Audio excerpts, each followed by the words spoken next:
Greetings, everyone, and welcome to the new student parent orientation for 2020-21 for the Kent Transition Center. This has been an exceptionally difficult year to kick off. As you know, many of the districts that we service have different methods of opening school this year, and we're trying to accommodate as many as possible. You are probably aware that we are a career training facility, and we try to improve career and employability skills as much as possible, creating excellent employees no matter where they may work. These are the programs that we offer in the center. KTC Core previously was at the YMCA, but due to COVID has been moved into the main campus. The Transition Center services kids from throughout the county, and we are aware that some of you have delayed starts, some of you have hybrid programs, some of you are doing virtual education. But in order to reach every possible student, we will be opening face-to-face. We will also have virtual education available in case the state goes to level 3. Due to the fact that we are very much a hands-on training facility, it is almost impossible to deliver all the content that we teach our students in a virtual basis. We will use virtual education to bridge the gaps for those students who cannot start immediately, and in case we do go to a level 3. Unlike this past spring, if a student is attending virtual training, they will be required to attend, and they will be required to complete assignments and pass tests in order to get credit. I want everybody to be aware that we have work-based learning for the second year of our programs here. So students in the first year are preparing to go to that on-the-job training. They are recommended at the end of the first year, assuming that they've met all the criteria, and they are selected to be placed in specific on-the-job training positions. The work-based learning staff has worked very hard this year trying to update all those positions because, as you're aware, some businesses have gone out of business and others are not accepting trainees. As a portion of the training that students receive in the center, they also do career exploration. As you are probably aware, not many of us stay in the same career throughout our entire life. Therefore, giving them some skills in analyzing what they're best at, what they like the most, and what is a good fit for them is very beneficial. We also teach them interview and presentation skills as part of that process. Grades at the Transition Center are 50% on skill achievement and 50% on career and employability skills. We also offer academic credit because within our classes we teach a lot of math, a lot of English, and of course visual performing arts. The skill achievement portion are those technical skills that students get in the specific areas, such as cash register skills in retail, or knife skills in hospitality, or changing a tire in automotive. Most of these skills are assessed through tests or through projects that they do in the labs. Career and employability skills are those most valuable skills that every employee needs, showing initiative, being professional, following rules, and being dependable. Career and employability skills are assessed by the students themselves every single day. They will have an opportunity to write and discuss their performance throughout the week. They rate themselves on a 4-point scale, with the target being proficient, which is where they would meet industry standards for entry-level employment. They would complete this sheet every week, and at the end of the week, the teacher sits down with every student and reviews their progress for the week to compare notes to see if their evaluation scores are the same. We do, of course, have a student code of conduct.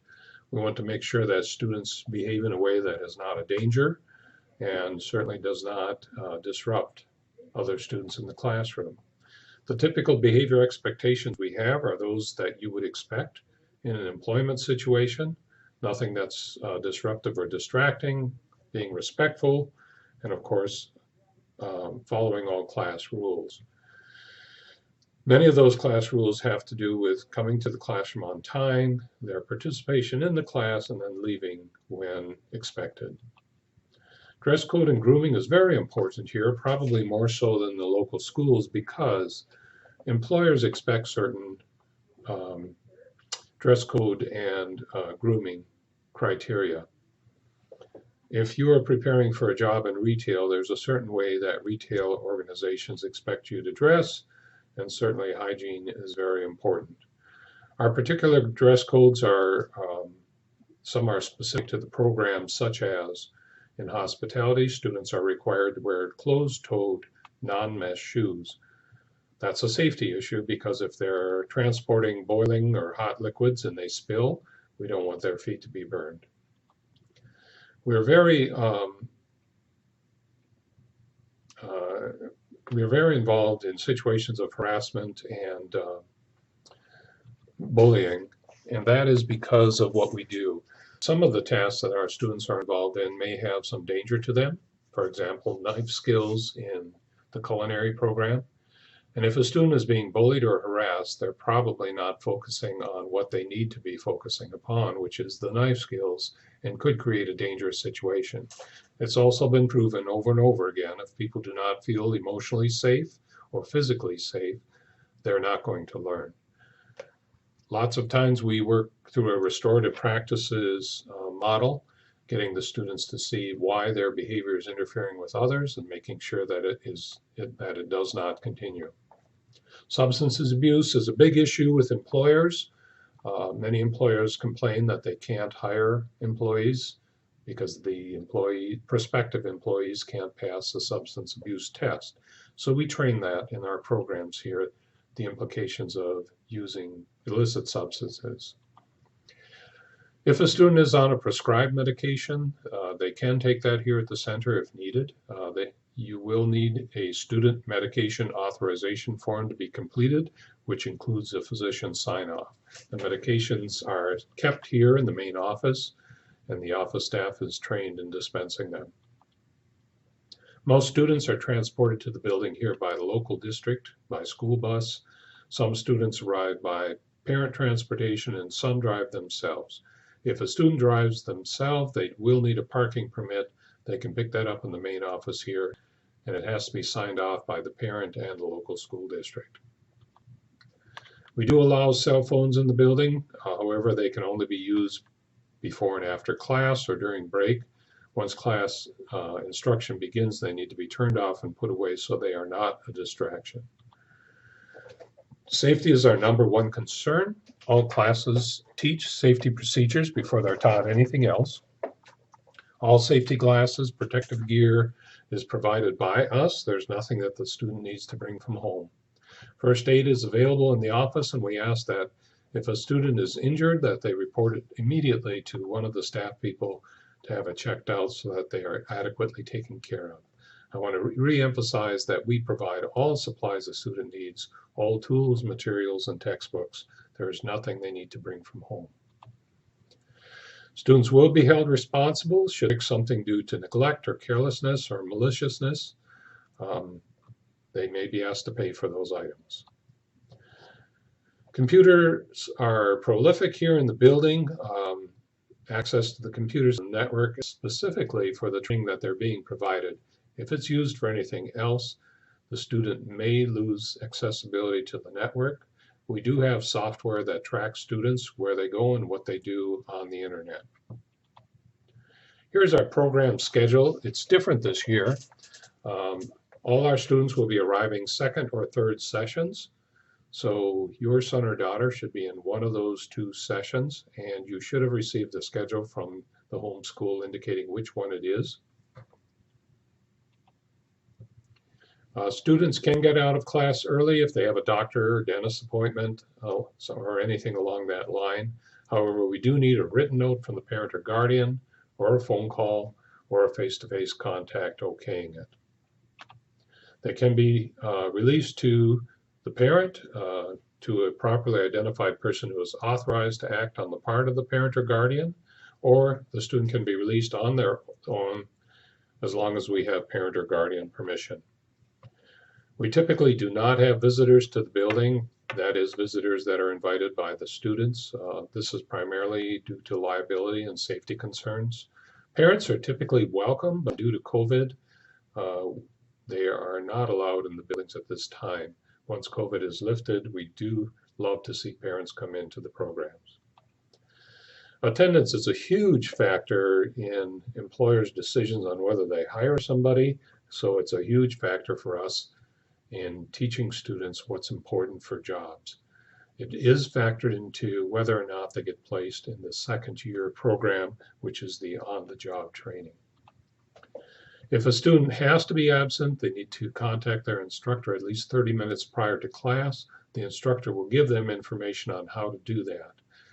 If they do not call in and are absent without excuse, our automated notification system will send out a phone call to the number and record saying that the student was not present. Of course, work can be made up if a student asks in a reasonable amount of time and gets the work in. Punctuality is emphasized and expected. Tardiness is never something that an employer likes to see.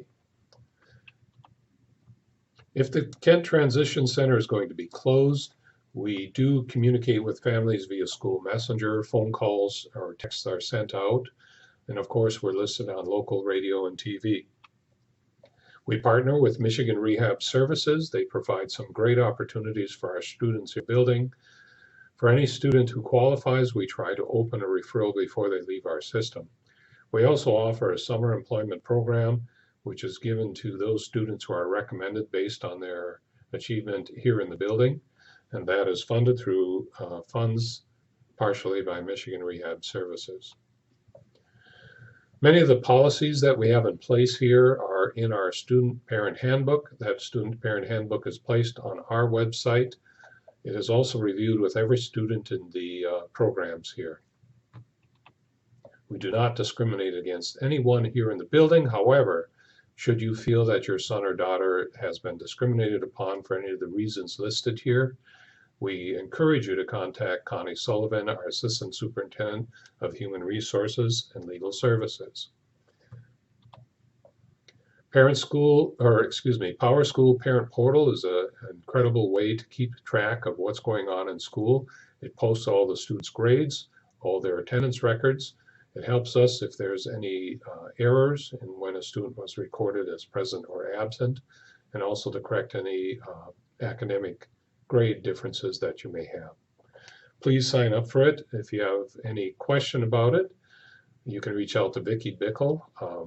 She is our registrar here in the building, and she has all the information on Power School. School Messenger is another important communication piece for us. We send out messages to you via phone or text, and we only do it with very important messages such as school is being closed or pandemic information. We are very careful not to send out frivolous information to you. Here's our main contact information. Please make note of it. This presentation is also on the web, and you can always review this presentation should you want to go back and check any of the information.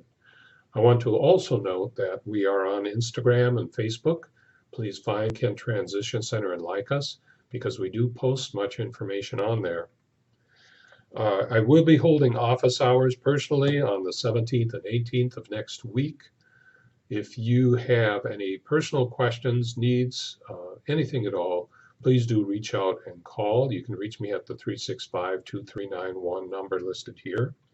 I will have those office hours again from noon till 3:30 on Monday and Tuesday on the 17th and 18th.